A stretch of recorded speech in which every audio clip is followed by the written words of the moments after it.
지금 여러분께서는 박재홍의 뉴스쇼를 함께하고 계십니다. 지난해부터 백두산의 온천수 온도가 점점 오르고 있다. 2032년까지 백두산이 분화할 확률이 99%다. 백두산은 슈퍼화산은 아닐지라도 분명히 언젠간 분출할 수 있다. 최근 국내에는 물론 해외에서도 백두산 화산 폭발이 관심사로 떠올랐습니다. 백두산의 화산 폭발 징후를 보여준 여러 자료들이 등장을 하면서 긴장하고 대비해야 한다.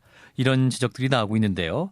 뜨거워지는 백두산, 지금부터 진단해보죠. 화제 인터뷰, 경상대 지구환경과학과의 손영관 교수를 연결합니다. 교수님 안녕하세요. 예, 안녕하세요. 요즘 백두산 해발, 온천수 온도, 헬륨 농도가 올라가고 있다. 주목하자. 이런 지적들이 최근 나오면서 다시 이제 백두산 폭발 이야기가 나오고 있는데요. 무슨 의미인가요? 예, 그 백두산은 그 살아있는 화산이고 언제든지 다시 분출할 수 있는 그런 화산이기 때문에 예. 이미 오래전부터 여러 가지 그런 그 마그마 운동과 관련된 그런 징후들이 여러 가지 나타났습니다. 예. 백두산 지하에서 어쨌건 그 여러 가지 우리가 알지 못하는 일들이 일어난다고 보시면 되겠습니다. 예. 그런데 이제 놀라운 것은 이 백두산을 두고 우리는 이제 활동을 멈춘 휴화산이다. 이렇게 알고 있지 않습니까? 예, 지금 그 휴화산이란 말은 최근 들어 잘 안 쓰는데 예. 분출의 역사 기록이 있는 화산을 우리가 보통 휴화산이라고 얘기했었지만 예. 최근에는 그 사화산과 생화산 이렇게 크게 이제 양분해서 이제 화산을 분류를 하고 있습니다. 사화산과 생화산. 예. 그리고 예. 이제 백두산의 경우는 역사 시대에도 이제 그 분출 기록이 많을 뿐만 아니라 예. 마그마가 살아서 활동하고 있다는 여러 가지 증거들이 나오기 때문에 그 언제든지 분출할 수 있는 그런 살아있는 화산, 생화산이라고 보셔야 됩니다. 아, 그렇군요. 사화산이 아니라 생화산이었다. 예. 자, 그러면 이제 계속해서 최근에 이제 분출할 가능성이 있다, 폭발할 가능성이 있다, 이런 지적 나오고 있는데요. 그럼 마지막으로 폭발이 있었던 적이 언제였습니까? 1903년, 그러니까 일제강점기 직전에도 이제 그 천지 내부에서 조그만 그 규모의 분출이 있었습니다. 그렇군요. 그러면 생각보다 먼 시기가 아니었네요. 예, 고려시대부터 거의 그 수백 년 간격으로 계속 분출을 했다는 것이 이제 여러 이제 역사 기록으로 나오고 있고요. 예. 가장 최근에 분출한 게 약 100여 년 전인데 거의 한 200~300년 간격으로 이제 꾸준히 분출을 해왔기 때문에 백두산이 언젠가는 또다시 분출할 것은 확실하다고 봅니다. 1903년에 분출했을 때는 그러면 그 규모가 어떻게 됐습니까? 그 천지 내부에서 예. 그 천지 칼자른 내부에서 제주도에 가보면 이제 수많은 그 조그마한 그 오름이라고 하는 화산들이 있는데 예. 그런 오름을 만드는 정도의 그런 작은 규모의 이제 분출이 있었습니다. 그렇기 때문에 그 백두산 그 천지 바깥쪽에서는 화산 분출이 있었는지도 대부분 몰랐었습니다. 자, 그러면 백두산이 분출할 가능성 수백 년마다 계속되고 있다 말씀하셨는데 그럼 앞으로 몇 년 동안 안심할 수 있는 거예요?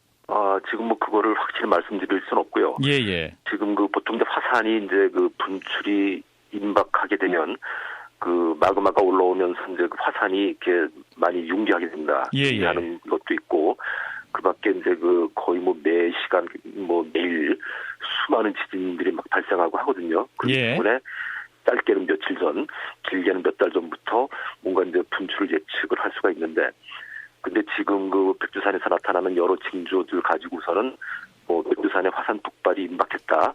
이렇게 표현하는 것은 썩 적절치는 않다고 생각합니다. 그래도 가까운 100년 안에 그런 가능성이 있을까요? 예, 일단 그 백두산이라고 하는 화산이 짧게는 100여 년 또는 길게는 한 200년, 300년 간격으로 계속 이제 분출을 해왔기 때문에 우리가 그냥 상식적으로 봤을 때 평균적으로 앞으로 100여 년 안에 또다시 분출할 가능성이 아주 높다 이렇게 생각을 할 수가 있는 거죠. 예, 그러니까 그 가능성이 한 50% 이상이다 이런 말씀이시네요. 예. 자, 그런데 이제 이웃나라 일본에서는 이 백두산의 폭발 시기를 굉장히 빠르게 보고 있던데 2011년에 일본 지진 영향 때문에 이제 화산이 폭발할 확률이 2019년에는 68%, 2032년에는 99%다. 이렇게까지 일본에서는 전망하고 있는데요. 이 수치는 어떻게 봐야 될까요? 예, 그 일부 학자들의 의견이고요. 예. 그것을 이제 백두산의 그 어떤 그 미래 분출 가능성에 대한 맞게 어떤 그 합의된 어떤 의견은 아니고요. 예. 근데 문제는 우리가 아직 그런 어떤 그 예측을 하기 위해 필요한 여러 가지 자료가 부족하다는 게 가장 큰 문제입니다.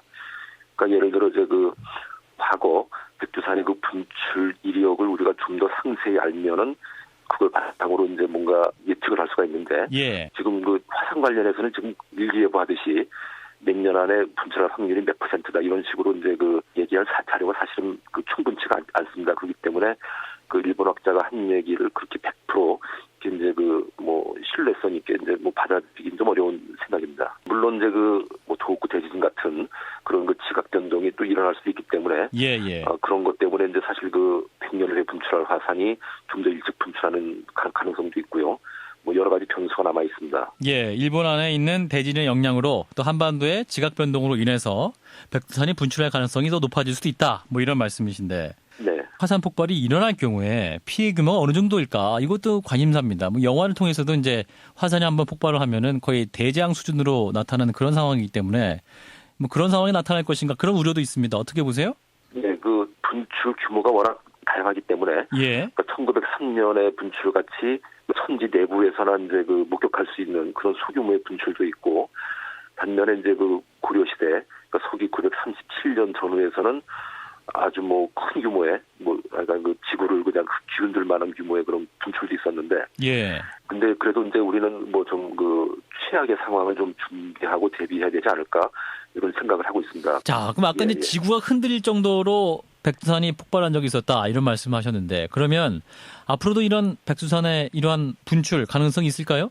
뭐 가능성을 전혀 이제 뭐 배제할 수는 없다고 생각합니다. 뭐 1000년 전에 일어났던 그런 큰 분출이 일어난다면은 그 남한 지역을 한 10m 두께로 쌓을 수 있는 화산대였습니다. 그 분출량이. 아, 엄청났군요. 네. 아마 그 백두산 일대, 뭐 북한의 북부 지역, 그다음에 중국 지역, 우리나라 뭐 강원도, 뭐 경상북도 남도 해가지고 이 동부 지역은 그 화산재에 어느 정도 이제 영향권 안에 들어간다.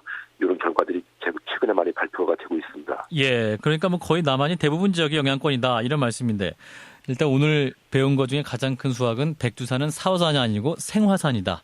이걸로 공부가 됐네요. 네, 교수님 말씀 여기까지 드릴게요. 고맙습니다. 예. 자, 화제 인터뷰 오늘은 경상대 지구환경과학과의 손영관 교수를 만나봤습니다.